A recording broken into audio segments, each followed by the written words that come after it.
নমস্কার, আপনাদের সবাইকে অ্যাস্ট্রোসেজে স্বাগত জানাই একটি নতুন ভিডিওর সাথে। আজকের আলোচনার বিষয়বস্তু হচ্ছে মেষ রাশির প্রেম ও বিবাহিত জীবন কেমন হয়।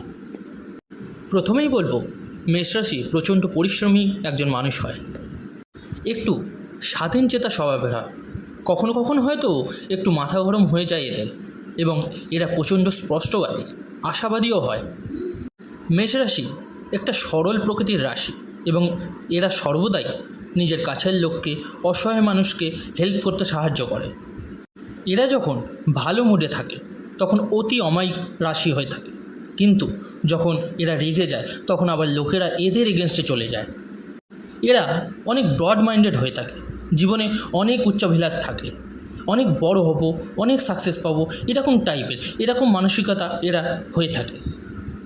এরা একটু বেশি বয়সে, মানে 30 বছর বয়সের পর থেকে বা 27-28 বছর বয়স থেকেও উন্নতি শুরু হয় এদের জীবনে। এরা একটু উত্তেজিত প্রকৃতির, মাঝে মধ্যেই এরা রেগে গিয়ে কাছের লোককে দু চার কথা শুনিয়ে দেয়। নিজের বাবা মায়ের সাথেও অ্যাডজাস্টমেন্টের সমস্যা দেখা দেয়, অনেক সময় দেখা যায়। এরা সবসময় পরিবারের চাপের মধ্যে থাকে, মানে ফ্যামিলির কথা ভাবতে গিয়ে লাইফের বেশ কিছু অ্যাচিভমেন্ট হাত থেকে চলে যায় অনেক সময়। এরা একটু ওভার কনফিডেন্ট টাইপ হয়, এটা অনেক সময়ই এদের সমস্যার মধ্যে ফেলে। এদের মধ্যে একটা ভালো রোম্যান্টিক ব্যাপার রয়েছে, এরা সবসময় এক প্রেমে বিশ্বাসী, একাধিক প্রেম এরা করে না, একটাই প্রেম করে এবং তাকেই লাইফ পার্টনার বানানোর চেষ্টা করে। এটা জাস্ট একটা ছোট্ট ওভারভিউ দিলাম মেষ রাশির পার্সোনালিটির ব্যাপারে। এবার বলবো প্রেম ও বিবাহিত জীবন নিয়ে স্টেপ বাই স্টেপ আপনাদের সামনে। আপনি যদি মেষ রাশির ব্যক্তি হন তাহলে পুরোটা শোনার চেষ্টা করবেন ভিডিওটি, কারণ যদি এগুলো না ঘটে থাকে আপনার জীবনে তাহলে অবশ্যই ঘটবে, সেগুলো সম্বন্ধে আপনার আগে থেকে একটু আইডিয়া নিয়ে রাখলে আপনারই ভালো হবে। জন্মছক যদি ভালো হয় আপনার, তাহলে হয়তো অনেক দিক দিয়েই বেঁচে যাবেন, কিন্তু সাধারণভাবে মানুষের মধ্যে যেগুলো বলবো সেগুলিই হয়ে থাকে।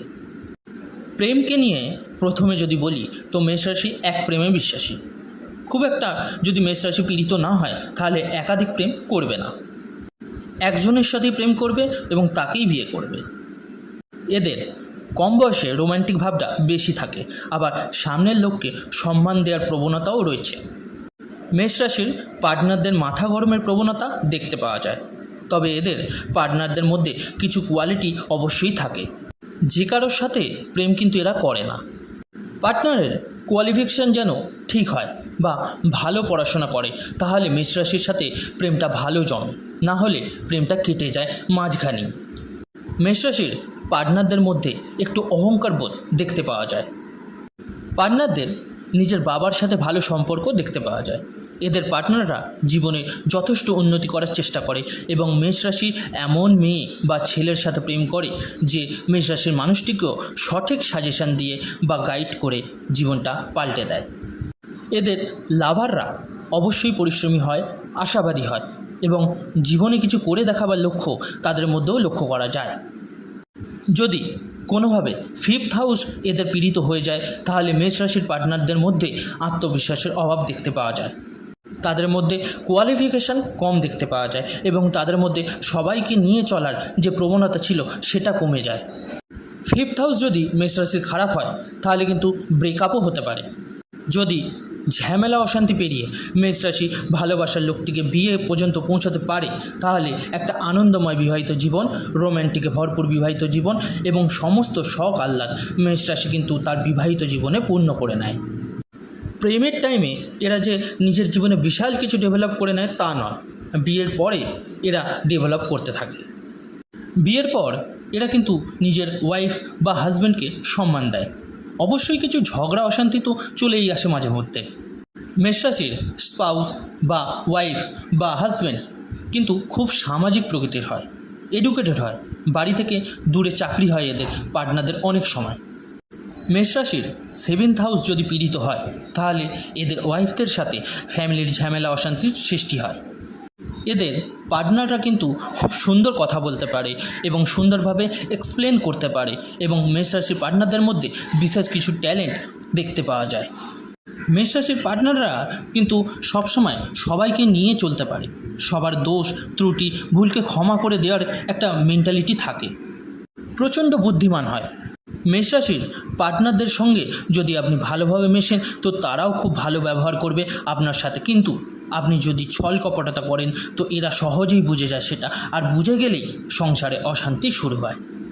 মেষ রাশিরা বিয়ের পরেই ডেভেলপ করে, আর এদের ওয়াইফ বা হাজব্যান্ড এরা অনেক সহযোগিতা করে। এদের বিয়ের 1 বছর বা 2 বছর পর থেকেই এদের উন্নতি শুরু হয়। এদের বিবাহিত জীবনে কিন্তু অনেক সময় শত্রুতার সমস্যা দেখা যায়। বিয়েটাকে এদের বাড়ির লোক যেন মানছে না বা মেনে নিতে পারছে না, এরকম পরিবেশ তৈরি হয়। এদের পার্টনাররা অনেক স্পষ্টবাদী হয়। বাড়ির লোকেদের ভুল আচরণের জন্য এরাই বলে দেয়, এবং কোনো সময় মেষ রাশির সঙ্গে এদের ওয়াইফ বা হাজব্যান্ডের বাড়ির প্রবলেম নিয়ে মনোমালিন্য দেখতে পাওয়া যায়। মেষ রাশির ওয়াইফদের উপর কেউ শত্রু মনে করে কোনো নেগেটিভ ক্রিয়া করে দিতে পারে, কোনো শত্রুর কবলে পড়ে যেতে পারে। কোনো মেষ রাশির বিবাহিত জীবনে অনেক সময়ই তন্ত্রক্রিয়ার দ্বারা ক্ষতি করে দেয়া এগুলো অনেক সময়ই ঘটে থাকে। তো মেষ রাশি কীভাবে সুখে থাকবে বিবাহিত জীবনে, যদি এই প্রশ্ন হয় তাহলে বলবো, যা বলবো তা যদি মানতে পারেন তাহলে 100% আপনার ভালো হবে। আমি এটা বলবো না আপনাদের হাজব্যান্ড বা ওয়াইফের মধ্যে ঝগড়া হবে না কখনোই, কিন্তু তবুও আপনারা অনেক সময়ে, অনেক বেশি সময় ধরে ভালো থাকবেন। শুধুমাত্র হাসি মুখে সবাইকে মানিয়ে যেই বাড়িতে আপনি আছেন সেই বাড়িটা ছেড়ে অন্য কোথাও ফ্ল্যাট বা জমি কিনে বাড়ি করে অন্য কোথাও বা ভাড়া নিয়েও চলে যান। যদি সম্ভব না হয় এটা, তাহলে কিছু করার নেই, কিন্তু যদি করতে পারেন তাহলে দেখবেন মিরাকেল। আপনার জীবনে কিভাবে সমস্যা কমে যাবে আপনি নিজেও বুঝতে পারবেন না। কারণ বেশিরভাগ ক্ষেত্রেই দেখা গেছে মেষ রাশি যেই বাড়িতে থাকে সেই বাড়িতে কিছু না কিছু বাস্তু প্রবলেম থাকে, এবং মেষ রাশির বিয়ের পরে মেষ রাশির ওপরে প্রবলেমগুলো বেশি করে আসে এবং এদের সমস্যাগুলো আরও বেড়ে যায়। আপনাদের আবারও বলছি, আপনারা যদি শিফট করে যান অনেক শান্তি পাবেন। আপনি নিজেই প্রমাণ পাবেন যে আপনি উন্নতি করতে পারছেন, আপনাকে অনেক উন্নতি করিয়ে দেবে। কারণ ওই বাড়িতে থেকে আপনার ডেভেলপ হতে চাইছে না, মানে যেই বাড়িতে আপনি ছোটোবেলা থেকে আছেন, যেই বাড়ির মধ্যে আপনি বিয়ে করেছেন সেই বাড়িতে থাকলে আপনার ডেভেলপমেন্ট হবে না। তো বন্ধুরা, এই ছিল আজকের আলোচনা। আশা করি আপনাদের ভালো লেগেছে, উপকারে লেগেছে। ভালো লেগে থাকলে অবশ্যই আপনারা লাইক, কমেন্ট, শেয়ার করতে ভুলবেন না, এবং যে সকল বন্ধুরা নতুন শুনছেন চ্যানেলটিকে সাবস্ক্রাইব করবেন। ধন্যবাদ।